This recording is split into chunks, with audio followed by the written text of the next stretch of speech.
بەناوی خوای گەورە سڵاوتان لەبێت بینەرانی بەڕێز و خۆشەویست وا بڕیارە سپەی دەیدا هەڵبژاردننی گشتی پەرلەمانی عێراق بەڕێوە بچێت لەم بەرنمەیەدا قسە لەسەر گرنگی بەشداری هاوڵاتیان دەکەین بۆ مەوەستە سەرەتا لەگەڵ بەڕێز سۆران عومەر سەعید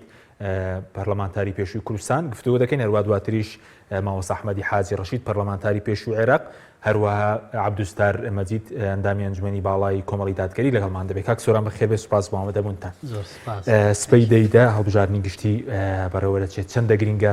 هاوڵاتیان بە گەرموگوڕیەوە بەشداری ئەو هەڵبژاردنە بکەن. بە ناوی خوای بەخشندەی میهرەبان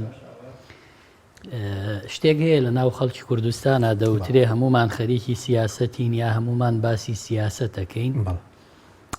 میلەتانی پێشکەوت و حەقی سیاسەتیان نییە، بەس ئێمە واین. ئەمە مانای ئەوەیە سیاسەت لە وڵاتە پەیوەندی بە هەموو کایەکانی ژیانی خەڵکەوە هەیە و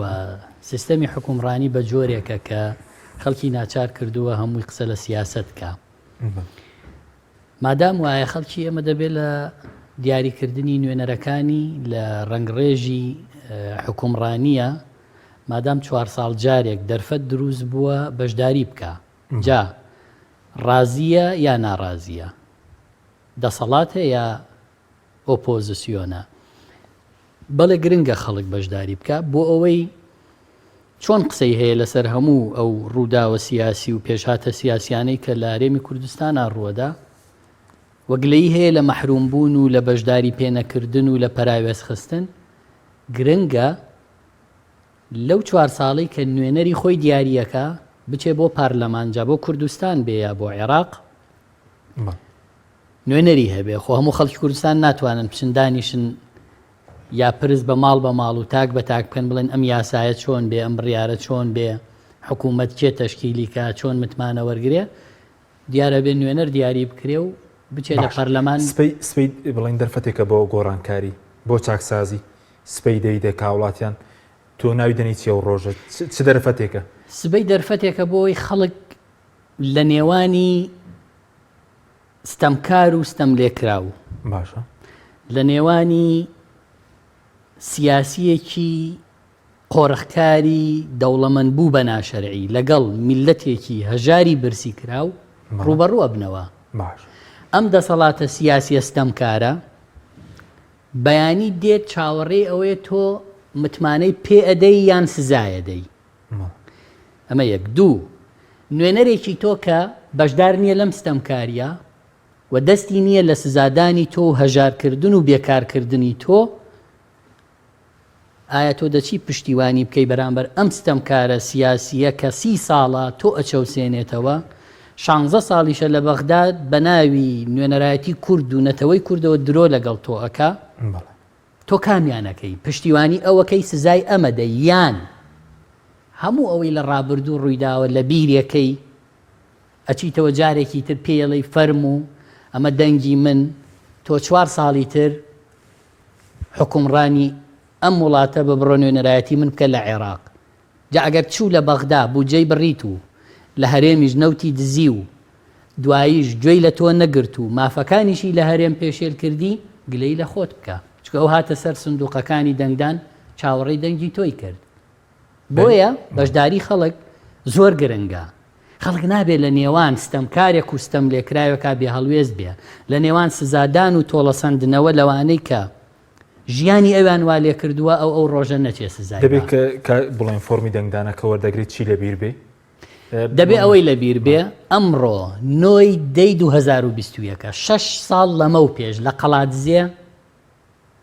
3 گەنجیان خەڵتانی خوێن کرد و شەهیدیان کرد لە بەرامبەر خۆپیشاندان بۆ مافی ڕەوا و ژیانی سەرەتایی و کار و کارەبا. ئەنێ بێ خەڵگەمەی لەبیر بێ، ئەبێ لە بیری بێ کێ موچەی بڕی، کێ بێ منەت بوو لە خۆپیشاندانی مامۆستایان،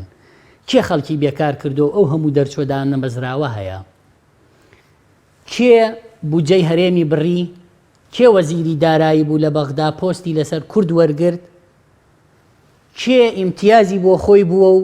میحنەتی بۆ خەڵک بووە و دەنگیشی بردووە. لە بیری بێکا کە 4 ساڵ جارێک یەک جار لە بیرت بێ کە ئەچیتە سەر سنووقی دەنگدان لێیان مەترسە بێمنەت بە بە شانازیەوە بڕۆ سزایان بدە لەگەڵەوەشە ئەگەر چاوەڕوانیت هەیە خەڵکێک بەرگری لە تۆ بکە یە پشتیوانی بکە ئێخۆ بە تەنیا خەڵک ناتوانێت بەرامبەر ئەم هەموو ستەمکاریە بوەستێ ئەگەر پشتگیری نەکرێ پشتیوانی نەکرێ ئێمە خەباتێکی ئاسانی مەدەنیە ڕەنگە بڵێن گۆڕانکاری ناکە چۆن گۆڕانکاری ناکە هێزێک کە لە سزادانی خەڵکە بێمنەت بووە بەڕاستی دەوری هەیە کاتێک کە تۆ سزایە دەیت و نەتیجەکە ئەبینێ دەنگدانی دوێنێی تایبەت باش لەناو ئەو هێزانەی کە پێوترێ هێزی پێشمەرگە و پۆلیس و هێزی ئەمنی ئەمانە هێزی ئەمنی لە هەرێمی کوردستان تا ئەم ساتە بە تەواوی بە حیزبی کراوە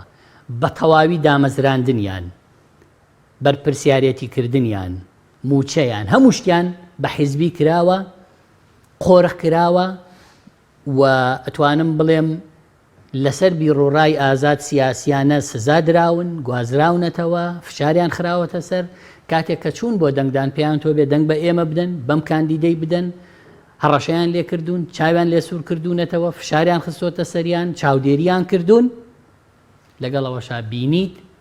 لە دەنگدانی تایبەت چه سزایەکی ئەم حیزب بە دەسەڵاتدارانە دراوە باشە بەیانی پێدوایە سزای زیاتر بەڕێوەیە ئەوەی لە دەنگدانی تایبەت سزای دەسەڵاتدارانی داوە لە دوێنەیە ئاماژەیەکە دڵنیا بە ترساندونی خەڵکێک بە چەکەوە باشە کە ئەوان دایان مەزراندووە بۆ پاسەوانی خۆیان سزایان بدا ئەبێ خەڵکی مەدەنی زیاتر و پشت ئەستور و زیاتر بچن سزای ئەم ستەمکارانە بن کە ژیانیان والێ کردوون گەشتونەتە واسی لە خەڵک بترسن یا خورد گەندەڵکار هەر بە دڵنیاییەوە ئەگەر لە پەرلەمانی کوردستان بوو ترێ کۆمیسیۆن و دەنگەکان هەر خۆیان بەو جۆرە تەسەڕوفی پێواکەن لە دەنگدانی تایبەتی دوێنێ دەرکەوت کە سزایەکی باش دراون و ئەمە ئاماژەی ئەوەیە کە ئەو فشارەیان نەبوایە ئەو ترساندن و تۆقاندنیان نەبوایە لە هێزی سەربازی و ئەمنی ڕوبعی ئەوەشیان ناهێنا کە ئێستا هێناوێنەوە با دڵنیا بن ئەوانەی لە دەنگدانی تایبەت دەنگیان داوە بەوان لە ژێر هەڕەشە و فشار و ئیغراعاتە لە دەنگدانی گشتی خانەوادەکانیان دەنگ نادەن بەوان سزایانە دەن ئومێدەکەم خەڵکی کوردستان بەیانی بچێتە سەر سندوقەکانی دەنگدان بەکەم نەزانێ بە سزای بزانێ بە تۆڵە سندنەوەی لەوانە بزانێ کە بێشەرمانە جارێکی تر دوای 30 ساڵ حکومڕانی شکست خواردووی فاشیل هاتوونەتەوە بەڵێنی درۆینەیان پێدەن لە کاتێکە درۆی بەڵێنەکانی تریان هێشتا لە گوێمانایە دوای شەرمیان نییە بۆی داوە لە خەڵک دەکەنەوە کە دەنگیان پێ بدەن ئەخر ئەوان شەرمیان هەبووە حکومڕانیان ئاوانە ئەکرد ئەوان نەشکۆیان هەیە نە شەرمیان هەیە نە کوردستانیان بە شکۆوە هێشتۆتەوە نەخاکیان پاراستووە نەخەڵکیان ڕێز لێگرتووە ببینە چیان لە هەرێمی کوردستانە دروست ئەبێ بزانن ئەم جارە ڕەنگە نیسبەتێک بەشداری دەنگدان بکە بەڵام جاری ئایندە ئەگەر گۆڕانکاری ڕوونەدا دەنگدان و پرۆسەی هەڵبژاردن بەرەو بنبەستە ڕوا بۆیە من داواکەم لە خەڵکی کوردستان ئەم جارەش لەم پرۆسەیە بەشدار بن ئەگەر دوا پرۆسە بوو با ئەوان وەکو مێژوو بڵێن لە دوا پرۆسەی دەنگدانا سزای دەسەڵاتماندا و دەسەڵات پێی شکستی خوارد و گۆڕانکاری دروست بوو ئەگەر گۆڕانکاریش دروست بوو با ئەوان هەردەستیان تێیدا هەبێ نابێ خەڵک لە ماڵی خۆی دانیشێ بڵێ بێکارم کوڕەکەم دانەمەزراوە کچەکەم بێکارە خۆم موچەکەم ئاوایە بازار نییە کۆمپانیا هەمووی قۆرە کراوە خۆیان هەموو تیجارەتێکەکەن باوان نەڵیت لە بەرامبەر ئەمانە بەیانی بڕۆ بڕیاری خۆت بدە پشتیوانیەوە بکە کە متمانەت پێ دەنگی ڕاستەقینەی تۆیە سزای ئەوانش بدە کە دەنگەکەشتە دزن بۆی 4 ساڵی تر زوڵمت لێ بکەن باش بەزۆکو بڵین کۆڵ نەدان یاخود بێ ئومێد بوون ڕەنگە خەڵکێکی زۆر بڵێ بایکۆت دەکەم یا بە ئومێد ببێ بەڕێزت پەیامت بەوانە چییە هەر کەس بایکۆتەکە با بەدیلێکی ترمان باتێ باشە چونکە دەسەڵات و ستەمکاری و گەندەڵی بایکۆتێوە گەندەڵیەوەی دەوێت حەزەکە خەڵک نەچێ بۆ ئەوی خۆی سوودمەند بێ لێی چونکە خەڵکێک کە بایکۆتەکە بۆ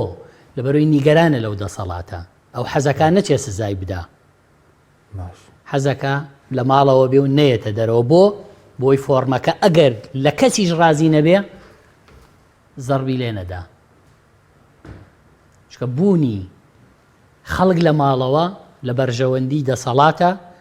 و بۆ بەردەوامی گەندەڵیە، بۆ بەردەوامی ستەمکاریە. بەڵام ئەوەی ناڕازیە بێتە دەرەوە سزای ئەو بدە گۆڕانکاری بەوە دروستە بێ، ئەو کاتە قەبارەی خۆی باشە زانێ، ئەو کاتە بە ئێمە ناڵێ ئێمە زۆرینەی خەڵکی کوردستان دەنگی پێداوین ئێوە کەمینە بۆیە ئێوە هیچتان پێ ناکرێ، ئێمە زۆرینەی خەڵکمان لەگەڵە. ئایا خەڵکینە زۆرینەی ئێوە لە کوردستان شەرەفمەندانە ژیاون، مافە سەرەتایەکانی ژیانتان هەیە تا ئەم دەسەڵاتە بە منەتی دەنگەکانی ئێوە و بە زۆرینەیەکی ستەمکاری ناڕەوە ئاوا حکومی ئەم هەرێمە بکە؟ ئایا تۆ لە پێناوی موچەیەکا کە مافی خۆتە لێی پاشەکەوت کردووی، لێی بڕێوی، لێی دزیوی، هێشتا بە شوێن ئەم دەسەڵاتەوەی تو چاوەڕێشیت گۆڕانکاری ڕوو بدە؟ دەوریان چۆڵکەن ئەوە تا دەنگدانی تایبەت و هێزی چەکدار بەڕاستی ئاماژەی گەورەی سزادانی ئەو دەسەڵاتەی لە دەنگدانی دوێنەیە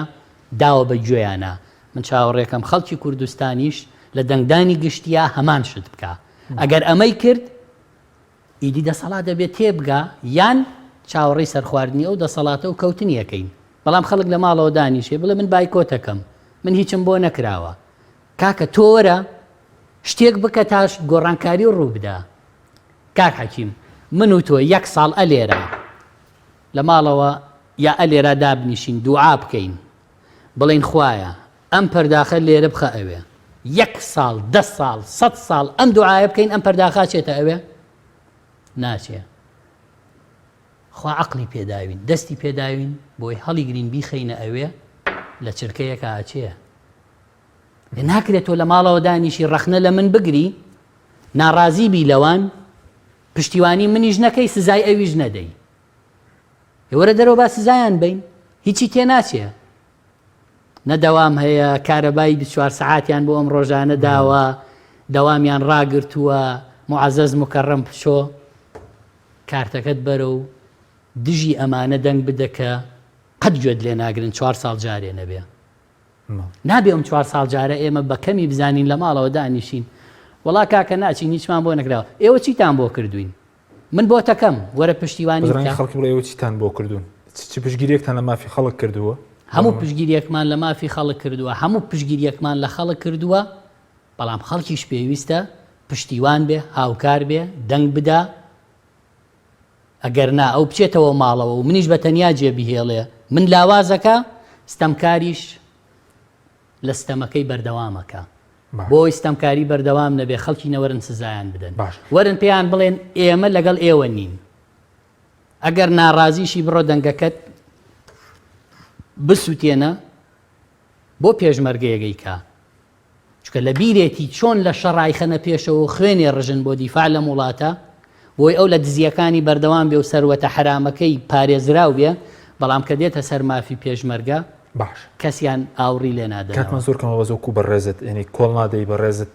ڕەنگی خەڵک بڵێن کێشی چیە لەگەڵ دەسەڵات یاخود ئەو کێشانەی کە ڕوبەڕووت بۆتەوە لە ئەوەی کە لە پەرلەمان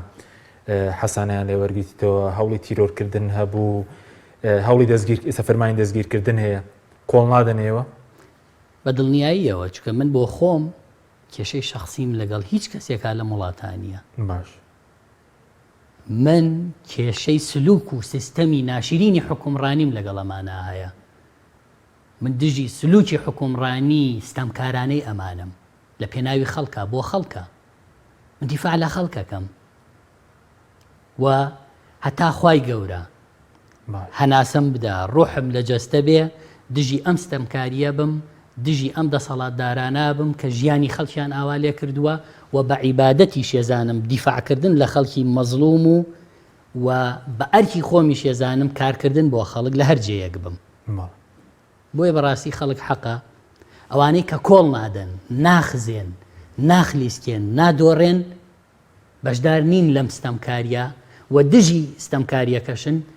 حەقە تەقدیری بکەن پشتی بگرن. ئێمە کە بەردەوامین سەرڕای ئەو هەموو فشارە ئەبێ تۆش تەقدیری ئەوە بکەی پشتی من بگری بۆی ئێمە لاواز نەبین، تۆ ئەو کاتە نەگوێت لێ ئەگیرێ نەژیانت باشە کرێ. باش بۆچی ئەم دەسەڵاتە شایانەوەیە کە سزا بدرێت یاخود شایانی ئەوە نیە کە نوێنەرایەتی میلەتە بکە؟ چونکە ئەم دەسەڵاتە خەریکی دزیە، خەریکی قۆڕەخکاریە، لە ناو سیاسەتا خەریکی بازرگانی ناشەرعیە، داهاتیە میلەتەی هەموو بردووە، گەنجی بێکار و سەرگەردان کردووە و ڕێی هەندەرانەگرێ و بازاڕی قۆڕەخ کردووە، هەر خەریکی دزینی پارە و نەوت و گومرگ و باج و داهات و وەرگرتنی سەرانە و قاچاخیە لەبەرەوە حەقی سزایە. بۆ ئەگەر ئێمە هەڵوێستێکی سیاسیمان بە جۆرێک بێ سزامانەدەن، بەڵام خەڵکێک 30 ساڵە حکمێکی ڕەشی ناشیرینتان نەکات سزای نادەن.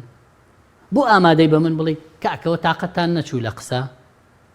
ئەخ قسە بۆ تۆکەم خۆ گۆرانی ناڵێم، قسە بۆ تۆکەم وەڵێم تۆ ژیانت وێران بووە،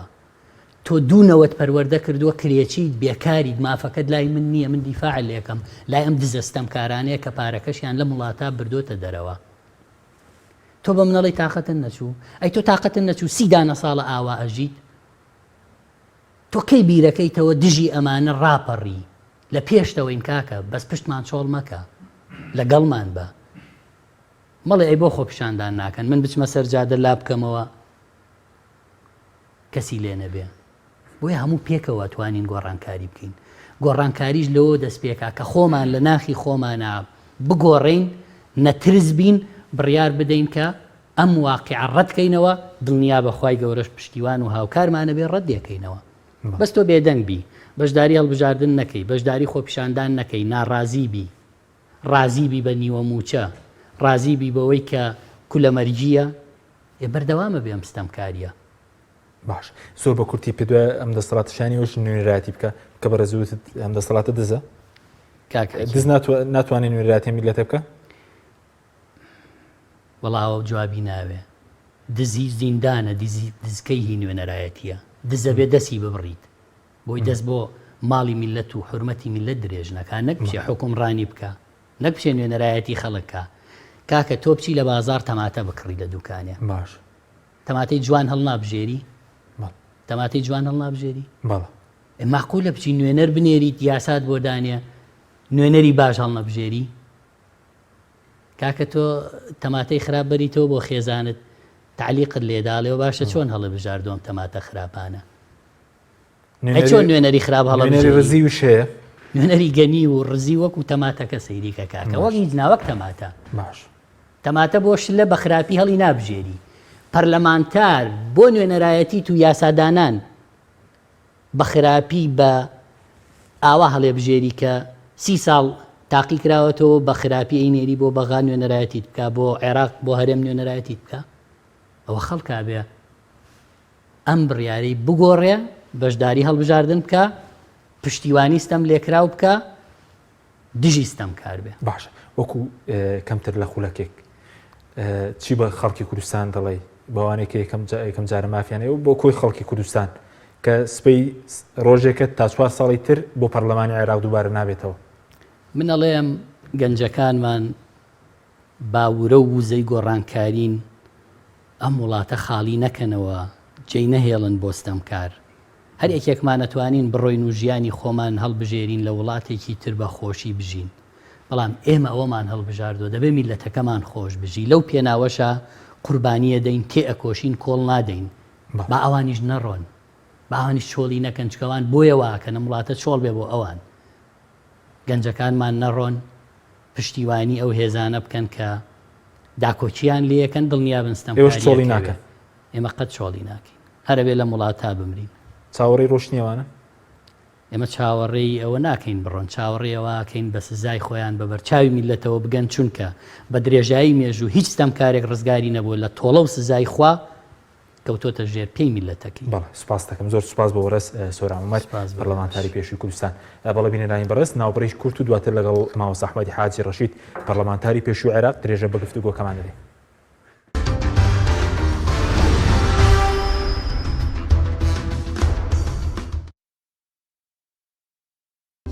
دەستگای خێرخوازی بەخشین بە هاوکاری ئێوەی خێرخواز و بەخشندە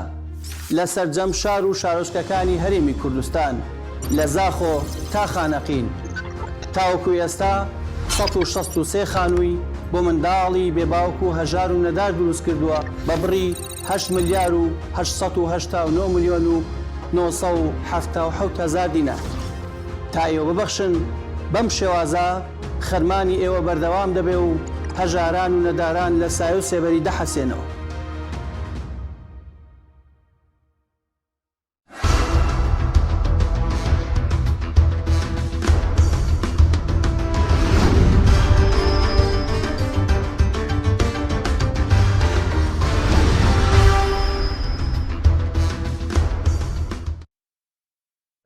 سڵاتان لەبێت بینەرانی بەڕێز مامۆستا بەخێر بێن سپاس مامۆستاگەن سەرتا باز لە گرنگی بەشداری خەڵک بکەین و بۆچی هەڵبژاردننی پەرلەمانی عێراق بۆ خەڵک گرینگە پەیوەندی هەیە بەموچۆ بەنەوتۆ ئەوانەشەو بەنای خۆی بەخشندەی میهرەبان کاک حەکیم ڕاستیەکە ئێمە ئەو ڕۆژەیە کە خەڵکو جەماوەر بۆی گەڕاون بۆی سزای ئەو دەسەڵاتە فاسدە گەندەڵات تۆتالیتارە قۆرخکارە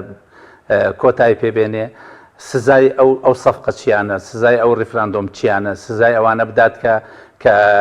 ئەو قەزیان بە هەرزان فرۆش کرد لە پێناوی کۆمەڵێ پارە و کۆمەڵێ پۆست و ئەوانە سزای ئەوانە بدا کە مناڵەکانیان دانە بەر فیشک و خەڵتانی خوێنیان کردن سزای ئەوانە بدەن کە تا ئێستا ناتوانن بەرمیلی نەوتیان بۆ پیاکەن بۆ زستانەکان سزای ئەوانە بدەن کەوا بوونە هۆی ئەوەی خۆیان بوونە ملیاردلێر و میلەتەکان فەقیر و هەژار کرد و میلەتەکە لە قات و قریای سزای ئەوانە بدەن کە مناڵەکانی خۆیان بە تیارەی تایبەت هاتوچۆی هاندەرانەکەن و مناڵی خەڵکی ئێسش ناتوانێت عەرەبانەیەکی پاکەت فرۆشتنی بۆ دانادرێت لەسەر جادەکانە سزای ئەوانە بدەن کە ئەو میلەتیان زەلیل کردووە سزای ئەوانە بدەن کە هەرێمی کوردستانیان کردووەتە زیندانێکی گەورە و کەس لە ژیانی خۆی ئەمین نییە بۆیە ئەمە ئەو دەرفەتەیەکەوە دەست هاوڵاتیانی هەرێمی کوردستان کەوتووە خوازیارم بەیانی سزای ئەو دەسەڵاتە تۆتالیتارە گەندەڵە فاسدە بدەن بۆ لە دەسەڵاتی کوردیەوەندە تووڕێ دەسەڵاتی کوردی لە ڕاستیە لە ماوەی 30 ساڵە وڵاتێکی وێران کردووە شکۆی خەڵکی کوردستانی شکاندووە سەرکزی کردوون ئەو ئازادیەی کە لە پەراوێز ئامابوو ئەوەشیان نەهێشت هاوڵاتی کوردیان وا لێ کرد کە دەروەزە بکە هاوڵاتی کوردیان وا لێ کرد کە چاوەڕێەوە ئەوە بکە ئایا لە بەغاوە نەود ئەگا بەنزین ئەگا خواردن ئەگا ئەمە هەمووی ئەم دەسەڵاتە تۆتالیتارە بوو کە خۆیانیان پێکردە ملیاردێر و خەڵکەکەیان ئاوا هەژار و فەقیر و داماو کردووە باشە گرنگی ئەم هەڵبژاردنە بەتایبەت کە بۆ پەرلەمانی عێراقی پەیوەندی بە ژیانی خەڵکەوەیە بەدڵنیاییەوە بەشدار بێت بەدڵنیاییەوە لە بەرەوەی پەرلەمانی کوردستان نەیتوانێت ڕۆڵی کاریگەری خۆی بینێ بۆیە تاکە دەرفەت ماوە لە بەردەم خەڵکە ئەو گۆڕانکاریە بکرێ پەرلەمانی ئیتیحادیە کە لە پەرلەمانی ئیتیحادیە ئەتوانن ڕێگە لەمانە بگرن ئەگینا ئەمانە میلەتیان خزانەوتە ناو کونجی زیندانێک و ئەوەی بەحاڵ لە کۆمنتێکا شتێک بنووسێ ڕاپێکی زیندانیەکەن بۆیە تاکە دەرفەت کەماوە پەرلەمانی ئیتیحادیە لەوێ نوێنەرە ئازا و بەزرگەکانی خەڵکی کوردستان دیفاع لە ماف و داخوازەکانی خەڵکی کوردستان بکەن باشە چ کەسێک دەتوانێت نوێنەرایەتی ڕاستەقینی خەڵکی کوردستان بکە کەسێک ناتوانێت کە کۆیلی حزبێکی سیاسی بێ کەسێک ناتوانێت کەوا بەرژەوەندی خواز بێ کەسێک ناتوانێت نوێنەرایەتی ڕاستەقینە بکە کە لە خەمی خۆیان بێ کەسێک دەتوانێت نوێنەرایەتی خەڵکی کوردستان بکە کە بە جورئەت بێ کە دەست پاک بێ کە دەم پاک بێ کە داوێن پاک بێ کەسێکە کە خاوەنی ڕوئیایەکی وازحە لەوەی کەوا لە بەغداد چی ئەکاو چی ئەگوزەرێ و بەرنامە بۆ چی دانێ کەسێک ناتوانێت بێتە نوێنەری کورد کە نوێنەری گروپێکی سیاسی مافیا ئاسا کە بینێرن لەوێ ئەگەر پیان و دەست بەرزکەر و دەست بەرزکاتەوە ئەگەر وتیان دەستدانێ ئەگەر وتیان لە هۆڵی کۆبنەوە وەرە دەرەوە بێتە دەرەوە ئەگەر وتیان بچۆرە ژوورۆ بچێتە ژوورۆ کەسێک ناتوان نوێنەرایەتی خەڵکی کوردستان بکە کە بۆ سەفقەی بازرگانی بینێرنەوێ کەسێک ناتوانێت نوێنەری خەڵکی کوردستان بێ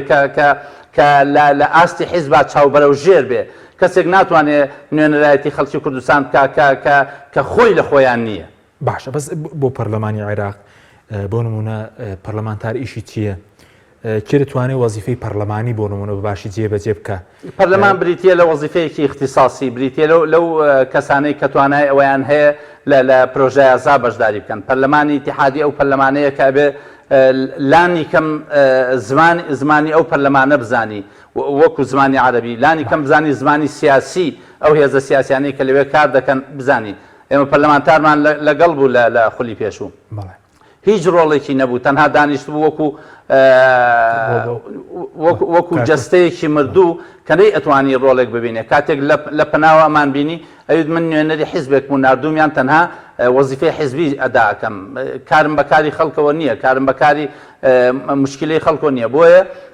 پەرلەمانتار ئەبێ یەکەم جار بزانێ ئەو زمانەی کە لەوێ ئاخاوتنی پێەکە بیزانێ دوو زمانی علاقات بزانێت کە چۆن مامەڵە لەگەڵ ئەو هێزە سیاسیانەکە چ شیعە چ سونە پەرلەمانتارە بێ بتوانێت لۆبی بکات لەوێ بۆ داخوازەکانی خەڵکی کورد کاک حەکیم ئێمە کاتێک کە لە لیژنەی مالی تەنها مابینەوە 4 ئەندامی لیژنەی مالی توانیمان 6 دەنگی تری هێزە شیعە و سونیەکان دابین بکەین بۆ ئەوەی بتوانین موچەی فەرمانبەران بگوێزینەوە بۆ موچەی دایرە فیدراڵیەکان بگوێزینەوە بۆ سەر حکوومەتی ئیتیحادی جگەلەوەی هەوڵماندا بۆ ئەوەی موچەی فەرمانبەرانی پارێزگای سلێمانی بخەینە سەر ڕاستەوخۆ و شەقامی ڕاستەڕێی کەوا سیستەمی لامەرکەزی بەڵام بەداخەوە هەندێک هێزی سیاسی کە ئێستا بانگەشەیەوەکەن کە نایانەوێ پارتی حاکمی مطلق بێ ئەوان بوون کە پارتیان کردە حاکمی مطلق لە وڵاتە ئاگینا پارتی دیموکراتی کوردستان ئەو هێزە سیاسیە نییە کە ئەگەر ئیرادەیەک هەبێ کە ڕێ لەو قەزەیە بگرێ بۆیە پەرلەمانتارێک ئەتوانێ نوێنەرایەتی خەڵک بکە کە مختص بێ کە جورئەتی هەبێ کە گوێ بەوە نەدا کە ئیملاعاتی خەڵکی ترچیە بووی باشە بەس پەرلەمانتارێک زمانی عەرەبی نەزانێ کاروباری لیژنەکان شارەزانە بێ دەستوری عێراقی نەخوێن بێتەوە دەتوانێت هیچ بکار لە بەغدا کێشەکە لەوایە کاک حەکیم ئێمە ئەو خەڵکانەی کە کاندید دەکرێن بە تایبەتی هەندێک هێزی سیاسی ئەوەندەی نوێنەری عەشرەت و خێڵ و ئەوانە بەکارهێنن بۆ کاندیدەکانیان ئەوەندە خەڵکی ئەکادیمی و ئەوەندە خەڵکی بەتوانان نانێرنە پەرلەمانی عێراقەوە ئێمە لە ماوەی 7 ساڵی ڕابردووە کۆمەڵێ پەرلەمانتارمان بەدی ئەکرد ئەگەر لەلاوە ئەدبینی دنیایەک بوو لە قسەکردنی جوان و ڕەنگاڵە بەڵام کە هاتە ناو هۆڵی پەرلەمان و جگە لە جستەیەکی مردوو هیچی تری پێ نەبوو نەی ئەتوانی لە ئاستی مناقەشەیەکی سادا لەگەڵ دانیشە و باسی قەیرانەکانی ناو هەرێمی کوردستان لەگەڵ بکات چونکە دڵنیا بوو لەوەی کە ئەگەر ئەو قسانە ببێتێتۆ تووشی محاسبە و لێپرسینەوە و لێپێچینەوە بێت چونکە نەیەویست بەرژەوەندیە کەسیەکان لەدەست بدات باشە بەس بۆ ناو لیژنەکانی پەرلەمانی عێراق بۆ نمونە چەندە گرینگە پەرلەمانتار ینی توانای کۆبوونەوەی زۆریە بە زانێەوە لە دوایین بودجێ 500 سعات کۆبوونەوە کاک حەکیم 4 لیژنە زۆر گرنگە بۆ پەرلەمانی عێراق یەکەم لیژنەی قانونی دووەم لیژنەی مالی سێم لیژنەی نەزاعات چوارەم لیژنەی نەوت تاقە ئەم لیژنانە خەڵکی مختصی ئەوێ خەڵکی نەشارەزان ناتوانێت لەم لیژنانەش بکات جگەل لە خەڵکە مختصەکە ئەبێ خەڵکێک بێ کە شارەزایەکی باشی هەبێ لەو مەجالە چونکە ئەم لیژنانە مەسەن جاری وها بۆ من 35 ڕۆژی ڕەبق بە بەردەوام لە بەغدا ماومەتەوە کە بە درێژایی ڕۆژانە 11 سعات کۆبوونەوەمان کردووە لەبەرەوەی ئەگەر لە ناو لیژنەکانی بەس لە ناو لیژنەکانە لە موازنەی 2011 زیاتر لە 500 سعات کۆبوونەوەمان کردووە لە ماوەی مانگێک و لە ماوەی 40 ڕۆژدا 168 گروپمان دیوە لە ئەنجومەنی وەزیران کە سەرۆکی ئەنجومەنی وەزیرانمان 2 جار بینیوە وەفدی کوردیمان 4 جار بینیوە وەزارەتی نەوتمان 4 جار بینیوە سۆمەمان 4 جار بینیوە ئەمانە هەمووی توانا و تاقەیەکە کە لە ناو لیژنا کاتێکە دەبێت پەرلەمانتاریشی چی ئەگەر بپرسین پەرلەمانتاریشی یاسادانانەوە متابعەی حکوومەت ئەگینا کاتێک کە یاسادانێ ئەبێ ئەو پەرلەمانتارە بتوانێت ئەو فەقەرەی کە ئەوێ چونکە تۆ بتەوێت نەتەوێت کورد کەمینەیە لە ناو لیژنەکە مەسەن لە لیژنەی مالی 24 ئەندامی لیژنەی مالی هەیە 4 ئەندامی لیژنەی مالی ئەگەر نەتوانن لۆبی بکەن بۆیە لە لۆبیکردن ئەبێ ئەو کەسە زۆر لێ هاتوو بێ تا بتوانێت چۆن بتوانێت هێزە شیعە لە ناو هێزە شیعەکانە لۆبی پیاکە لە ناو هێزە سونیەکانە لۆبی پیاکە بۆیە گرنگترین کاری پەرلەمان ناو لیژنەکانە تا بتوانی ئەو فەقەرەی کە ئەتەوێت تەسبیتی کەی بۆیە لە موازنە بە درێژایی لە 2015 هەتاوەکو 2021 ئەگەر سەیری بکەیت باسی پارێزگای هەڵەبجە کراوە باسی شایستە داراییەکانی خەڵکی هەرێمی کوردستان کراوە باسی قەرەبوو کراوە باسی بودجەی هەرێمی کوردستان کراوە باسی پێشمەرگە کراوە لە بیرم دێت لە موازنەی 2017 ئێمە ئەو فراکسیۆنی یەکێتی نیشتیمانی فراکسیۆنی بزوتنەوەی گۆڕان کە ئەو کات ئاڵاخان سەرۆکی فراکسیۆنی یەکێتی بوو کاگوشار عەبدوڵڵا سەرۆکی فراکسیۆنی بزوتنەوەی گۆڕان بوو لەگەڵ من ئەو سیانە دانوستانەکەمان نەکرد بۆیە ناوی پێشمەرگەمان بۆ یەکەم جار لە ناو موازنەی اتحادیە ینی لە دەستور شەر نەبوو لە دەستور نەبوو ئەوەیە ئیشی پەرلەمانی کە لە ناو لیژنە بتوانێت ڕۆڵی کاریگەری خۆی ببینێ. بەشی دووەمیان بریتە لە متابعی حکوومەت و دام و دەستگا فەرمیەکان. پەرلەمانتار ئەگەر نەزانێ ئەگەر عەرەبی نەزانێ نازانێت چۆن مامەڵە لەگەڵ وەزیر و وەزارەتەکانە بکات. پەرلەمان ئەگەر مختص نەبێ نازانێت چۆن مامەڵە لەگەڵ کەیسەکانە بکات. پەرلەمانتارمان هەبوو چووەتە لیژنەی نەزاهەت تەنها بۆ ئەوەی سەفەقات ببینێت. پەرلەمانتارمان هەبوو چووەتە لیژنەوە بۆی سەفرە و سیاحەی زۆر بکە. لەبەرەوەی ئەبێ ئەو هێزە سیاسیانە کەسێک دانن کە لە ئاستی مەسئولیەت بێت. باشە بەس کێشی ئێوە لەگەڵ دەسەڵاتی کوردی چییە؟ بۆ نمونە ئێوە کۆمەڵێک پەرلەمانتاری پێشوو دەسەڵاتان خەڵس کردو، کێشەکەتان لەگەڵ دەسەڵاتی کوردی چیتان کردووە؟ بۆ نمونە ئێمە هیچمان تەبەن لەگەڵ دەسەڵاتی کوردیا ئێمە نوێنەری خەڵکی کوردستان بووین. بەیتان نییە نوێنەری دەسەڵاتی سیاسی هەرێمی کوردستان نوێنەری حکوومەتی هەرێمی کوردستان نەبووە. ئەمەمانی ئەلان کردووە لەبەر چاوی خۆیان لەبەر چاوی غەیری خۆیان کەوتمانە ئێمە نوێنەری خەڵکی کوردستانی نوێنەری حکوومەتی هەرێم نین. بەداخەوە ئەو دوو هێزە سیاسیە نوێنەری حکوومەتی هەرێم بوون وەکو لەوێ محامی دیفاعی ئەو حکوومەتە بوون بۆیە نەیانەتوانی هیچ بڕیارێکی شاردن و ساز بدەن. بەڵام ئێمە لەبەرەوەی نوێنەری خەڵک بووین ئەمانزانی داخوازەکانی خەڵکی هەرێمی کوردستان بۆیە ئەبینی ئەو چەند پەرلەمانتارێکەوە لەناو هاوپەیمانی هیوا بووین کە چەند پێنج پەرلەمانتارێک بووین ڕۆڵی کاریگەریمان هەبوو لەوەی شایستەدارایەکانی هەرێم بە چ ئاقارێکا بەرین دیفاعمان لە ماف و سەروەریەکانی خەڵکی هەرێمی کوردستانەکە لە هەمان کاتە دیفاعمان لە ماف و سەروەریەکانی خەڵکی بەسڕە و ئەمبار و ڕوومادی و ئەوانە هەمووە کرد. بۆیە بە نخبەیەکی پێگەیشت و تێگەیشتودا ئەمراین هەموو هێزە سیاسیە شیع و سونیەکان ئامادە بوون مامەڵەمان لەگەڵا بکەن. بۆیە لە لۆبیکردنا ئێمە توانایەکی زۆر بەرچاومان هەبوو. بۆیە هەمیشە هێزە سیاسیەکان بە تایبەتی پارتی دیموکراتی کوردستان کێشەیەکی بۆ دروست بوو لە بوونی ئێمە. بۆیە لە ئێستادا هەوڵی بەردەوامیانەوەی ئەو چەند پەرلەمانتارە نەگەنەوە پەرلەمانی بەغدا. باشە بەس ڕەنگی خەڵک بڵێن زۆر جاڵان تاقە سوار تۆز ناکە. نەخێت تاکە سوار تۆزی کردووە تاکە سوار تۆزی کردووە لە خولی پێشووە کاتێکەوە کاندیدمان هەبوو ئەو مەجموعە پەرلەمانتارە بۆ جێگری سەرۆکی پەرلەمان نەمان هێشتیادی حیزبێک 24 ساعت بخەوێ و دنیامان لێ کردە چەرمەچۆلەکە و لە ناو پەرلەمانە مەسئلەی ئازادی زیندانی کراوانی بادینان چ بە ڕسم چ بە بەیاننامە چ بە هەڵوێست وەرگرتن و چ بەگەیاندنی بە هەرچی سەفاراتی دنیا هەیە و هەرچی منەظەماتی حقوقی ئینسان و مافی مرۆڤ هەیە. بۆیە هەمیشە لەژێر ڕخنەی ئەو وڵاتانان تا ئێستا جورئەتی وەناکەن بە ئاشکرا بچنە وڵاتێک. باشە بەس ئێوە لە بەغدا گەندەڵکارانتان تێکشکاندووە یاخود چوار کەس بە سێ چوار کەس توانیتانە ڕکابەری دەسەڵاتێک بن کە پارەی لەبەردەستە چەکی لەبەردەستە زۆرە لە بەغدا؟ کاک حەکیم بیرم دێ کاتێک کە وەزیری دارایی خرایە ژێر بەرپرسیارەتیەوە بۆی سەحبی سێقەی لێ بکرێ هێزە شیعەکان جورئەتی ئەویان نەکرد کە ئەو قەزیە یەکلا بکەنەوە تاوەکو بینیان بەڵێ هێزە کوردیەکان ئامادەن بۆ لێپێچینەوە لە وەزیری کورد ئەگەر فاسد بێ. لە هەمان کاتە وەزیری شیع و وەزیری سونەکە ڕێتمی پێشوو با بڵێن خولی پێشوو توانیمان وەزیری دیفاع وەزیری دارایی لەم خولا بەرپرسی کۆمیسیۆنی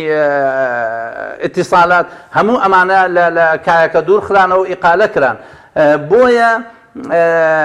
تاکەسوان لە پەرلەمانە ئەتوانێت نەکتۆز ئەتوانێت دەسەڵات تووشی شۆک بکە. دەسەڵاتان تووشی شۆک کردووە لە بەغدا؟ شۆکەکە چییە؟ شۆکەکە ئەوەیە کە لەوێ نایەڵین مزایدات بە ناوی قەومەچێتیەوە بکرێ، نایەڵین بە ناوی تایفیەتەوە بکرێ، نایەڵین ئەو یەکڕیزیەی کە بۆ دزی ئەکرێ نایەڵین ئەو یەکڕیزیە دروست بێ ئیلا لە بەرژەوەندی خەڵکانێت. باشە بەس ئەوەی کەوە دژایەتی دەسەڵاتدارانی هەرێم دەکەن لە بەغدا یاخود وەزیرێکە دژایەتی تەنها دەسەڵاتدارانی هەرێم ناکەن، دژایەتی هەموو دەسەڵاتدارانی عێراق چونکە لەوێ تەحالوفێکەیە پێڵێن ئێمە ناومان لێ ناوە تەحالوف الفاسدین کە تەحالوفی هێزە کوردیەکان و هێزە سونیەکان و هێزە شیعەکان ئەمانە بوونەتە سێ کوچکەی ستەم و گەندەڵی و زوڵم ستەم و گەندەڵی و قۆرخکاری بە هەمومان و دژی ئەمانەوەستان هەڵبژاردننی پێشوەختە بۆ کرا لە ناو پەرلەمانە بۆ دەنگدرا لەسەر هەڵبژاردننی پێشوەختە چونکە نەمان هێش کە ئەو سیستەمە تۆتالیتارە بەردەوام بێ و دڵنیایان نەکەینەوە کە نایەڵین بەو شێوەیەی کە لەوە پێش بۆیان ڕۆیشتووە لەمە دوا بۆیان بڕوە چونکە پەرلەمان مڵکی ئەوان نییە وەکو پەرلەمانەکەی کوردستان قوفڵێکی لێبن و بڵێن لە ئێمەوە کۆتایی. پەرلەمانی عێراق پەرلەمانێکی زیندووە کۆمەڵی پەرلەمانتاری تایە لە هەموو پێگاتەکان ئێستا ڕێتمێکی سیاسی لە ناو پەرلەمان ئەمانە هەیە لەوانەیە ئەو بەشەی کە ئێمە تەمسیلمانەکرد لە پەرلەمانتارە کوردەکان تەنها ئەو چەند پەرلەمانتارە نەبووین دەیان خەڵکی ڕۆشن بیرمان لە پشتی پەرلەمانەوە لەگەڵایە ڕۆژنامە نووسن خەڵکی تێگەیشتون نووسەرن سیاسی بێلایەنن ئەمانە هەمووی لە سەیری بانگەشەکانی ئەو گروپە پەرلەمانیە بکە بزانە نووسەری چەپ و خەڵکی سیاسی و ئەدیب و ڕۆژنامە نووس و ئەمانە هەمووی لە پشتمانە کەواتە ئێمە بووینەتە خاوەنی ڕێتمێکی سیاسی ئەو ڕێتمە سیاسیە مستەقبلی عێراق وا لێ ئەکا بەرەو شاڵی ئەمانەی بە کە ئەم ڕێتمە سیاسیە تەنها ئەو کۆمەڵە پەرلەمانتارە کوردەنین کۆمەڵە پەرلەمانتاری ناو هێزە سونیەکانن کۆمەڵە پەرلەمانتاری ناو هێزە شیعیەکان کە دوا ڕۆژ ئەبێ عێراق لە سەقامگیریە بێتە سەردەستی ئەو ڕێتمە سیاسی. کاتم کەمەوە بە سەبارەت بەوەی کە ئەو وەستانەوەی دژی گەندەڵی وەزیرێک کە کورد بێ گەندەڵ بێت و دەنگدا بۆی متمانەی لێ وەربگیرێتەوە. من هەست کەس گەندەڵی بکە سەیری باگراوندی ئەوە ناکەم کوردە سوننەیە شیعەیە چییە گەندەڵی کرد لای من مەرفوزە اینجا هەموو دنیا بێتە سەرخەت کە هاتە سەرخەت وتم بە هێزە سیاسیەکەی جوابیان ناردبوو کە ئەوە حەزەکەین هاوکارمان بن و پشتگیری بکەن وتم ئەگەر خەڵک بە یەک دەستدەنگ با بۆ لادانی ئەوە ئەحمەی حاجڕشی بە هەردوو دەستدەنگەدا بۆ لادانی وفعلا دەنگماندا بە ئاشکرا و لاماندا و گەڕانیانەوە بۆ ماڵەوە لەسەر دزی بەڵ ئەمە بۆ کورد خراپ نییە نوێنەری لەسەر دزی یاخود گەندەڵی لە دۆسی ئەمە قەزیەکە پەیوەندی بە کوردۆ نییە قەزیەکە پەیوەندی بە دوو کەسەوە هەیە یەکەم ئەو کەسە کە لەسەر فەساد ئیقالەکراوە دووەم پەیوەندی بۆ هێزە سیاسیەوە هەیە کە خەڵکی دز ئەنێرێتە ناو پەرلەمانی عێراقەوە ئەمە بۆ هێزە سونیەکانی جوایە کە وەزیری دیفاعیان بەو شێوەیە بوو بۆ هێزە شیعیەکانی جوایە کە کۆمەڵی وەزیری فاسدیان هەیە لە ناو پەرلەمانە کە وەزیریان هەیە 46 کەیسی لەسەرە 46 کەیسی لەسەرە. باشە بەس وەکو خۆتان بۆ نمونە پێشتر بەڕێز هەر لە بەرنامەیەکی ئێمە باس لەوە کردبوو کە ڕوبەڕووی هەڕەشە و هەتا هەوڵی تیرۆرکردن هیچ هەڕەشەیەک نامانترسێنێ کاک حەکیم هیچ هەڕەشەیەک نامانترسێنێ نامانوەسێنێ یا ئەو نامە ئەو پەیامەی ئێمە کە هەمانە ئەو ڕێتمە سیاسیەیە کە وڵاتی هەمووانە مەبدەئی مواطنە و هاوڵاتی خاوەنی ئەم وڵاتەیە نظامی سیاسی ئەبێ ئازادی سیاسی باتە هێزە سیاسیەکان بەبێ جیاوازی ئینتیما ئایدۆلۆژی و ئەوانە ئەم وڵاتە وڵاتی هەمووانە بێ ڕەفاهی اقتصادی تیا بەرقەرار بێ ئەم وڵاتە ئەبێ دادگەری تیا بەرقەرار بێ ئەم وڵاتە ئەبێ گەندەڵی بێتە ڕێژەیەکی زۆر کەم ئەم وڵاتە وڵاتێکە ئەبێ شکۆی ئینسان پارێزراو بێ لە مقابل ئەوانە بەڵێ زۆر هەوڵ دراوە بۆەوەی دەستەمۆمان بکەن بەدەیان ئیغراعاتی مادیان خسۆتە بەردەستمان بە چاوترساندن بە دەرمان خواردکردن بە لێدان وەکو هاوڕێم کاغالە بە تیرۆرکردن کە ئەو هاوڕێیانەمان کە لە خولی پێشوە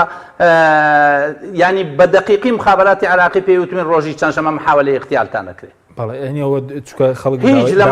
ڕوونکردنەوەشیان کردبوو وتیان شتی وایە هەوڵی ژێر دەرمان خواردن بە دڵنیایەوە مخابراتی عراقی پێویستین کە فراکسیۆنی فلان لە ڕێگەی فلان پەرلەمانتارەوە ئاگادارتان دەکەینەوە کە ئاگاتان لە خۆتان چکە هەوڵێکی دەرمان خواردکردن هەیە بۆ ئەو 4-5 پەرلەمانتار. باش ئەی لەبەر چیە و دژێت لەبەر چیە؟ تەنها لەبەرەوەی ڕاستیەکان لە بەغا گوێزینەوە بۆ خەڵکی هەرێمی کوردستان و دڵنیایان ئەەکەینەوەی هێزە سیاسیانە کە چی لە بەغدا ئەو هێزە سیاسیانە چ مزایدەیەک چه سەفقەیەک چ ژێر بەژێریەکەکەن هەمووی ئەگەین خەڵکی هەرێمی کوردستان بۆەوەی خەڵکی هەرێمی کوردستان بڕیاریان لەسەر جاری میوانەکەمان لە هەولێر نەگەیشتەوە بەس سەبارەت بە درێژ وەقسەکانماندەی باشتر سەبارەت بەوەی کە لە بەغداد ڕەنگە خەڵک بپرسێ هەمان وەکو یەکنین ئایا مامۆستا ئەحمەدی حاجی ڕەشید و هاوڕێکانی چیان بۆ خەڵک کردووە؟ کاک حەکیم ئێمە یەکێک لەو شتانێک کە داخوازیمان کرد و توانیمان بیگەینە ناو موازنە و تۆماریشمان کرد بریتی بوو لە موچەی فەرمانبەران موچەی هێزە فیدراڵیەکان کۆمەڵێک بە دوواداچوون بۆ کۆمەڵی کەیسی وەکو بە پارێزگاکردنی هەڵەبجە هێنانەوەی با بڵێم موافقەت وەرگرتن بۆ خاڵی گومرگی کێلێ کە برای بەڕێزم کاگوشار عەبدوڵڵا و خاتو ئارزوو هەوڵی ئەو بابەتەیاندا گەنمی جوتیاران کە 507 ملیار بوو کە ئێمە لەگەڵ سەرۆکۆمارە کە کاتێک وەزیری تیجارەی بان کردە قەسری خۆی لەوێ نوێنەری هاوپەیمانی هیوا کاک دکتۆر موسەنا و کاک غالب بە نوێنەرایەتی هیوا لەگەڵی دانیشتن و 268 ملیاریان هێنایەوە بۆ جوتیارانی کوردستان جگەل لەوەی کە بە دوواداچوونمان کردووە بۆ دەیان کەیسی چه هاوڵاتی بێ چ کەیسی وەکو زیندانە سیاسیەکان بێ شەهید و ئەنفالەکان بێ بەڵام بەداخەوە هەرێمی کوردستان ڕێگر بووە لە بەردەم زۆرێک لەم کەیسانە چونکە ئێوێ ئەم بابەتە مامەڵە و مزایدەی سیاسی پێ بکا بۆ ئەوەی لە بەردەستی خۆیان بێنێت و تاوەکو کاتێکی فشار بەکاری بێنێ لە بانگەشەکانە و لە دەنگدانی ئەو هاوڵاتیە بەڕێزانە. باشە بۆچی گرینگە گۆڕانکاری لە نوێنەرایەتی هەرێم بکرێت بۆ گرینگە ئەم نوێنەرایەتی هەرێمە 7,000 سکاڵا داخوازی هاوڵاتیانی لایە تا ئێستا لە چەکمەجەکانی ئەوانە کەوتۆ ڕێگە نادەن کە بە مباشر بێت بۆ هەرێمی کوردستان. ئەم نوێنەرایەتی حکوومەتی هەرێم ئەزانین لە خولی پێشوە ئیشی تەنها ئەوە بوو ئەو پەرلەمانتارە ئازانەی کە لێرە سکاڵای یاساییان لەسەر تۆمار کرابوو تەنیا کەیسەکان یەگەیاندنە بەغدا بۆ ئەوەی ڕەفعی حەسانەیان لێ بکەن. 5 ئەندام پەرلەمانی کورد کە لە هێزە جیاوازەکان بوون داوای ڕەفعی حەسانەیان کردبوو. نوێنەرایەتی هەرێمی کوردستان ئەمە ئیشەکەی بوو کە ئەو سکاڵای یاساییانە بگەێنێتە بەغدا. بەزۆکو بەعام لە نوێنەرایەتی کورد لە پەرلەمانی عێراق بۆ گرینگە نوێنەرایەتی کورد لە بەغدا تەمسیلی حیزبێکی سیاسیەکە تەمسیلی ئۆرگانێکی پۆلیسی ناو حیزبێکی سیاسیەکە لەبەرەوەی ئێمە ئەوە بە نوێنەرایەتی هەرێمی خەڵکی هەرێمی کوردستان نازانێت. باشە بۆچی گرینگە بۆ نمونە ئەم جارە خەڵکی دەرەوەی دەسەڵات زۆر بچێتە بەغدا بۆ گرینگە پەرلەمانی عێراق لە هێزی فرەنگی کوردی بێت بۆ ئەوەی هەمان سیناریۆی پەرلەمانی کوردستان دووبارە نەبێتەوە بۆ ئەوەی خەڵکێک بزانن چ لە پەرلەمانی عێراق ڕوئەدا ئەو ژێربەژێریانەی کە ئەو دوو هێزە سیاسی تا ئێستا کردویانە بە ناوی کوردۆ دەیان بڕیاریان داوە بۆ ئەوەی خەڵک بزانن ئەو بڕیارانە ئایا فعلەن ئەو دوو هێزە سیاسیە لەمە دو ئەتوانن ئەو بڕیارانە بدەن نەخێر ڕێگرە بین لەو سەفقە سیاسیانەی کە ئەکرێ بە ناوی کوردۆ بە ناوی خەڵکی هەرێمی کوردستانەوە ئەو سەفقانە بۆ کۆمەڵک بنەماڵە و بۆ کۆمەڵک مافیا جێبەجێ ئەکرێ فرۆشتنی نەوتی هەرێمی کوردستان بۆ پەردەپۆشکردنی ئەو سەفقەیە کە بەدەیان ساڵ نەوتی هەرێمی کوردستان فرۆشراوە گوێزانەوەی بەرمیلێک نەوتاک حەکیم لە هەرێمی کوردستان بۆ بەندەری جیهان $5.80 لە کاتێکا وەزارەتی نەوتی ئیتیحادی ئیتفاقی کردووە گوێزانەوەی ئەو بەرمیل لە نەوتە تەنها $1.09 کەواتە هەرێمی کوردستان $4.70 زەرەرەکە لە گوێزانەوەی 1 بەرمیل نەوتە. بۆیە هەوڵە دەین کە چیتر ئەو سەفقە سیاسیە ژێربەژێرانە نەکرێت. باشە سەبارەت بۆی کە چەندە هەردوو هێزی دەسەڵاتدار ئەو پۆستەکانیان لە بەغدا بەکارهێناوە بۆی ئەم حکومڕانێ پڕ لە ناشفافێتەی ئێرش پەرە پێ بدەن بەدەیان پۆستمان هەیە لە بەغدا پۆستی ئەو ڕێژەیە کە هەرێمی کوردستان و خەڵکی هەرێمی کوردستان بەریانەکەوێت ئەم دوو هێزە سیاسیە لەبەرەوەی ئەم پۆستە پڕ نەکرێتەوە لە منافەسەیەکە لە دەستیان داوە. فەرموو سوپاسالاری عێراق کات خۆی کورد بۆ ئێستا کێ جێگری مخابراتی عراقی کورد بۆ ئێستا کێ جاران 5 وەزیری هەبووە کورد لەوێ ئێستا تەنها 3 وەزیری هەیە کورد. ئەمە کێ بەرپرسە لەمانە بەدەیان پۆست لە دەستدراوە جێگری هەیئەی حەج و عەمرە لە دەستدراوە لەبەر منافەسەی ئەم دوو حیزبە. بۆیە ئەمانە تەمسیلی خانەوادەکانیانەکەن تەمسیلی خەڵکی هەرێمی کوردستان ناکەن. باشە یەک دەقەبەوە بەڕێزت چی بە خەڵکی کوردستان دەڵێ کە سبەی ڕۆژێکە تا 4 ساڵی تر دووبارە ناوێتەوە کاتێک کە ئینسان ئەوێ نیشانێک بشکێنێ لە لەحزەی حاسمە پەنجە بە لەپیتکەی سەهمەکەیاکە لەو کاتا سەهمەکە دەرەکە کە نیشانەکە هاتۆتە بەردەسی سبەی دەرکەوتنی ئەو نیشانەیە سەهمەکانتان لێدەن و هەپرون بە هەپرونی بکەن و بۆ ئەوەی پەشیمان نەبنەوەی چونکە 4 ساڵی تر زۆر دوورە تابێتەوە دەستان و جارێک کە سزایان بدەن. سوپاس دەکەم زۆر سوپاس بۆ سەحمەتی حەزاز پەرلەمانتاری پێش سوپاس دەکەم. بەڵە بینێرانی بەڕێز دەچین هەورێت لای کاک عەبدولستار مەجید ئەندامی ئەنجومەنی باڵای کۆمەڵی دادگەری. کاک عەبدولستار زۆر سوپاس بۆ بەشداریتان لە بەرنامەکەماندا.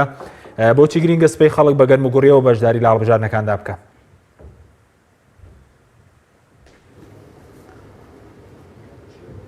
بەناوی خوای بەخشندە میهرەبان سەلام و ڕەحمەت و بەرەکەتی خوای گەورە سەر هەموو لایەک بێ. خۆشحاڵم لێرەوە بە دیداری هەموو لایەک دەگەم و لە خوای گەورە داواکارم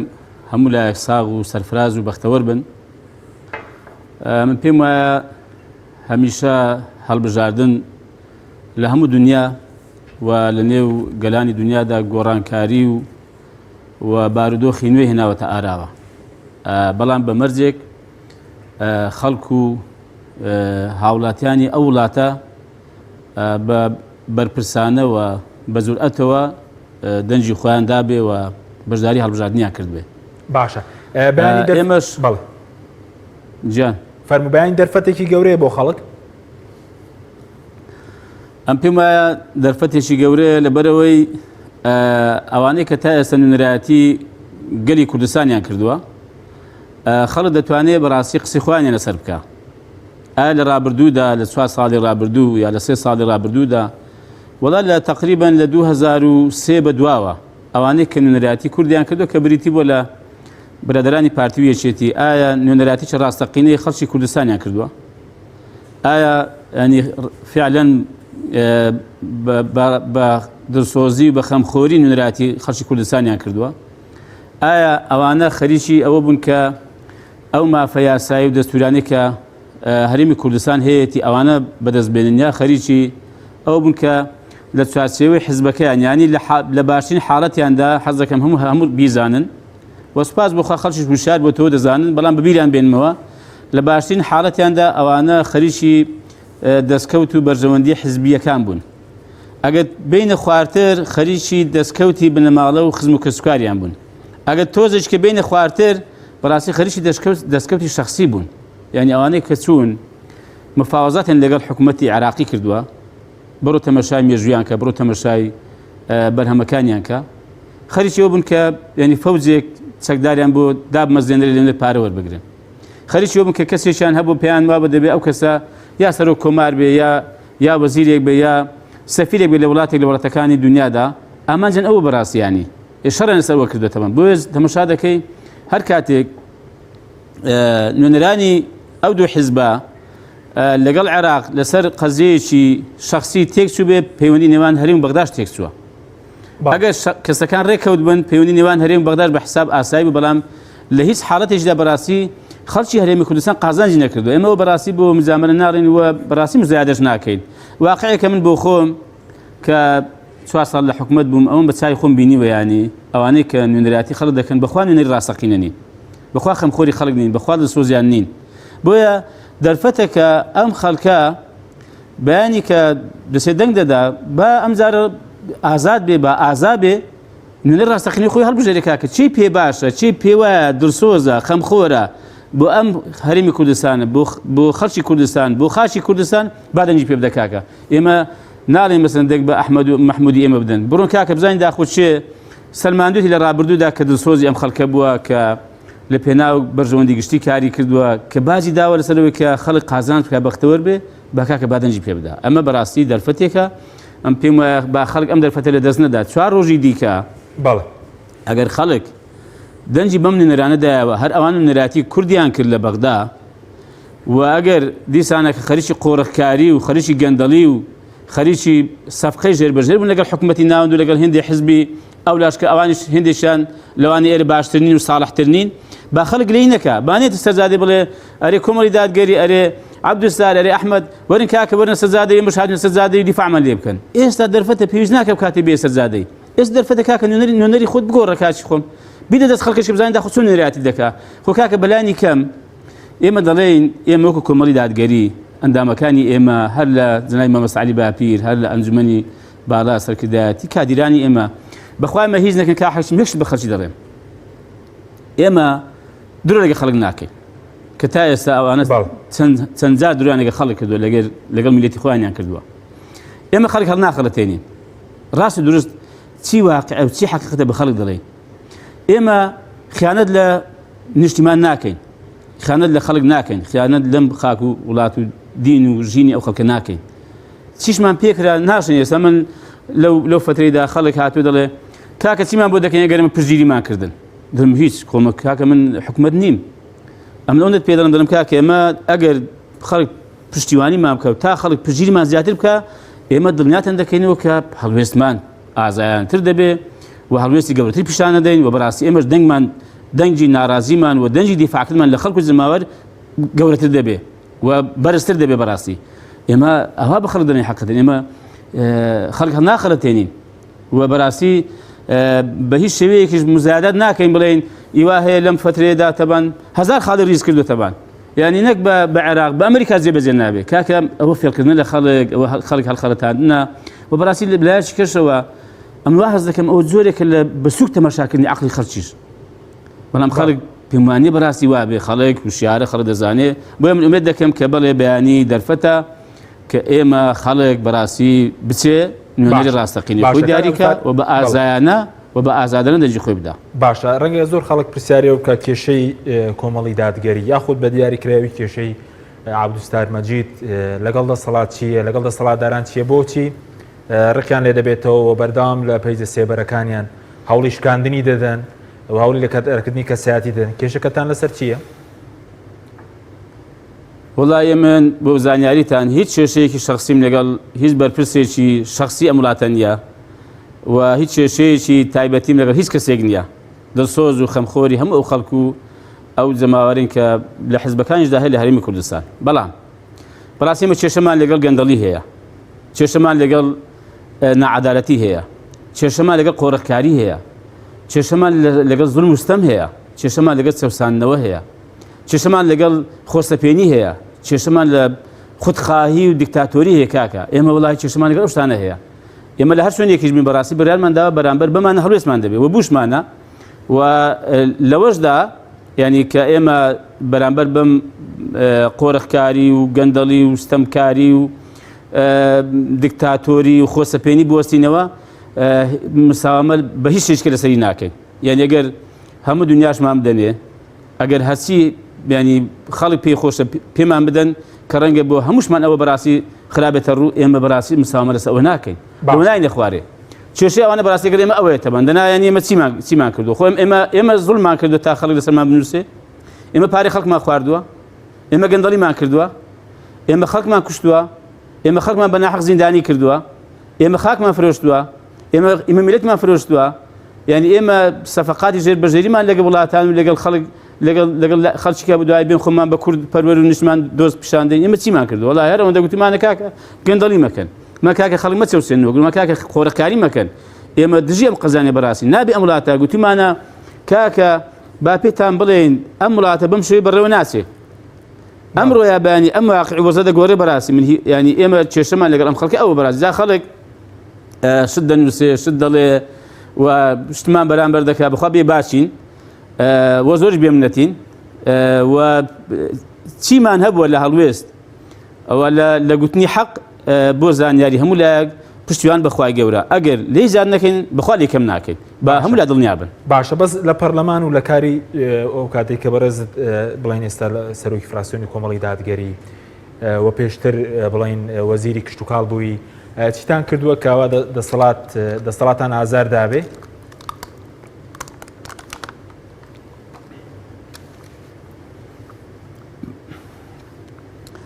وەڵا قسەکانی دوایی گوێم لێ نەبوو کا حەشیم بەڵام ئەوەی کە تێگەیشتم ئێمە کە لە حکومەت بەشدار بووین هەر ئەوەندەی ئێمە بەڕاستی گەندەڵیمان نەکردووە و یاساشکێنیمان نەکردووە بۆ خۆشەویستترین و عەزیزترین کەسیشمان و هەر خەڵکێکیش مافێکی یاسایی هەبوو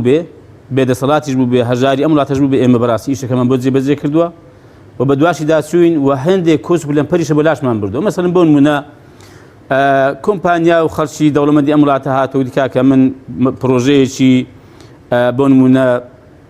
متەکاملی دەوازین دادنێم 20 میلیۆن دۆلار لێ خەرج دەکەم بەڵام لەو شوێنی کە دەمێت دابنێم هێندێک بەرپرسی ئەم وڵاتە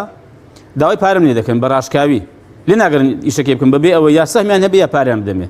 بۆ خۆم چوم وەکو وەزیر بەڕاستی لەگەڵ بەرپرسانی ئێوە دانیشتم گوتم هیچ کەس مافی نییە بەردێکی سارد یا گەرم گسکە یا گەورە بێنتە ڕێ ئەم پیاوە ئەم پشتگیری دەکەم و ئەو پرۆژەش تاوا دەکەم و خوام لەو خوایە بێ کەسێک ینی داوای شتێکی بکە بە ناحەق ئێمە بەڕاستی دیفاعمان لە خەڵک کرد و دیفاعمان لە هەر کەسێک کردو ویستی خزمەتی ئەم وڵاتە بکە کە ئەوان ینی زۆر جا بەڕاستی کێشەیان بۆ دروست دەکردن عەرقەلیان بۆ پەیدا دەکردن مەسەڵەن جوتیاری ئەم وڵاتە یعنی هەموو دنیا دەزانێت تەبان بەهۆی چەند کۆمپانیایەکە و ئێستاش لە هزار بوو زانیار هەموو لایەک هەموو بەرهەمەکانی فەقیرێ ینی هەموو جوتیارەکان لە زەرەردان و ساغ نابێتەوە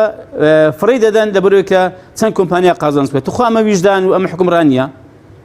ئێمە گوتمانە کاکەوان نابێ مەسەڵەن گەنمی بنە تۆ مەسەڵەن بڕۆ ئێستا بزانە داخۆ چۆن لێ دەرەوە دێنن کاکە بە ناوی سایل و بە ناوی کردنەوەی گەنمی زوتیاران و بە ناوی پرۆژەی بە بازارکردنی گەنم بزان داخۆ چ گەنمێکی لە دەرەوە دێن بزان داخۆ چەند تۆن شیشان لە دەرەوە هێناوە بزان داخۆ چەند تۆن چیمەتیان لە دەرەوە هێناوە دەزانی نزیکەی لەوانەیە 50-60 میلیۆن دلارێن بەس لەم سەفقە قازانج کردووە کاکە ئەمە تخواکەی بە بازارکردنی گەنمی زوتیاران یان قازانجکردنی دووسێ کۆمپانیایە باش ئێمە کاتێکە لێوەن دەربین گوتمان کاکە هەر کۆمپانیاک دەتوانێت بچی 1000 تۆن گەنمی بنەتۆ بێنێ بەم ڕێنمانە جوتیار دەتوانێت بچی بهێنێ بەڵام لێ نەگەران بەڕاست دوو کۆمپانیا قۆڕەکاریان دەکرد یەکێک ڕۆژێک کات گوتی قوربانە من لە فلان حیزبێ و فلان بەرپرسەی باڵا ئەمنی ناردووە گوتم بەڵێ فەرموو کۆبنەوەی بڵێن جوتیاران بوو هاوڵاتیان بوو گوتی بە تایبەتی گوتم بە تایبەتی نیە ئەوڕۆ جوتیاران یە فەقیر و هەژار لەگەڵواندا دەنیش فەرموو هەر ئەومان هەیە هیچ کەمان نییە گوتی وڵا گوتێتی مەسەن 2000 تەن ئیمە بکە 5,000 تەن گوتم دەنگم هەڵبڕی ناوی کابراشم هێنا بەرپرسێکی باڵای وڵاتە بوو گوتم ئێستا بەخۆی بێتی ئێرانە بۆ ناکەمە 2000 1000 تەن یعنی ئێمە بەڕاستی ئەگەر لەوەی ڕخێنێمان هەستا بێت لە پەرلەمان ئێمە دیفاعمان لە خەڵک کردووە کاکە خەڵک مەزلومە خەڵک دەگیرێ خەڵک نان بڕاو کراوەتە بەن 120 و 190 و 21 بە نایاسای موسەکەی برداوە مەسەن 5-6 موسێ هات پێ نەدراوە لە ساڵێکدا ئێمە گوتمانە کاکە ئەمە بەڕاستی کە پەرلەمانتار بین و نوێنەری خەڵک بین دەبێت لەسەر مافی خەڵک وەدەنگ بین گوتمانە کاکە حکومەت وەرە بزانین داخۆ کاکە بە نایاسەی بۆ پارەی خەڵک دەبڕی ئەگەر دەڵێی داهات بەش ناکە ئێمە تەحەداتان دەکەین داهات بەش دەکا ئەگەر ناکاکە مافت نییە ینی حەقت نییە بەڕاستی ئێمە لێپرسینەوەما کردو محاسبەما کردوون کە کاکە پارەی خەڵکی بۆ دەبڕی پێیان ناخۆشە یعنی حەز ناکەن کەس پێیان بڵێ کاکە تو هەڵەی ئەتو شتێکی نایاساییت کردووە ئێمە دەنگمان هەڵبڕیەوە دەڵێن کاکە وەڵای هەڵەن ئێمە پێمان وایە ئەوە ینی ئەرکێکی شەرعی و یاسایی و نیشتیمانی سەرشانی ئێمە مادام خەڵک ئێمە بە نوێنەری خۆی داناوە بەڕاستی پێویستە فعلەن نوێنەرێکی ڕاستەقینەی خەڵک بین دیفاعان لێ بکەین ئەگەر لەسەر ئەم شانە ڕقیان ئێمە هەستا بێ ئەگەر لەسەر ئەم شانە ینی بێ ئێمە ناڕحەت من دەنا وەڵای کاکە بەخوای ئێمە ڕای دەگەێنین دەسۆزی هەموو خەڵچین 100 جاری گوتمانە کاکە وەرن ئێمە ئەگەر دەسەڵاتمان هەبێ شتێکمان بەدەست بوو بێ کاکە داوا لێ بدەن لە هەر کەسێک دەکەین ئەگەر شتێکی نایاساییمان کرد بێ ئەگەر مافی خەڵکێکمان خوارد بێ ئەگەر بێ فەرق نەبوومی کاکە خۆ هەموو دنیا دەزانێت کاک حەشیمجان من بابی خۆم وەڵای پێگوتم مدیر سالوێرە دکتۆر ئیبراهیم ماوە حەی نور زەقیانی کوتی کاکە ساڵی 2014 کە تازە جارێ وەزەکەمان چاک نەکرد و جوتاری فەقیر 30 ڕۆژ 35 ڕۆژ ینی بارەگەمی لەبەر دەرکی سالوێ دەمایەوە کوتی کاکە بابت اختیارە کاکە بابت نەخۆشە ئەم حەز دەکەم بەڕێکم گوتم بەخوا کات دکتۆر ئیبراهیم وەکو خەڵکیکە خۆ من زەرگم ژانی دەکات بە قورئان حەز دەکەم ئێستا بمرم بەس بابی خۆمان نەبینم بەس کاکە وەکو خەڵکیکە وەکو هاوڵاتیکە کاکە ئێمە بێ فەرق منێگە خەڵکی بەخوای ینی گەورە بێ بێ گسکە بوو بێ دەسەڵاتدار بوو بێ دەسەڵات بوو بێ فەرق بووینانی چۆن یاسا بوو بێ چۆن حەق بوو بێ چۆن دادگەری بێ ئەومان مامەڵە کردووە ئەگەر لەسەرەوەی لێمان قەرز بوو بن بخوا کاکە بە هەر قەرز بن ئەگەر حەقیشان لە لای ئێمەیە ئەوە ڕەنگە هێندێکیان گوێیان لێمان بی کاکە فەرموو وەڵای بەیانی بابن دایانێنەوە بەخوای باشە فەرموو کاکە یاسا هەیە بابچ شکایەتمان لێ بکەن دەچینە بەردەم دادگای بە حەقەمان لێ وەرگرنەوە ئەگەر ئەوەشە ئێمە لێ پەشیمان نین و شانازیشی پێوە دەکەین باشە سەبارەت بۆی کە ئەگەر دەستەڵات ڕقی لێ بێ یاخود بێ و قەڵز بێ خۆشەویستی خەڵک بەرەسێنان شتێکی گەورەیە بۆ حزب بێ بۆ کەسایەتیەکان بێ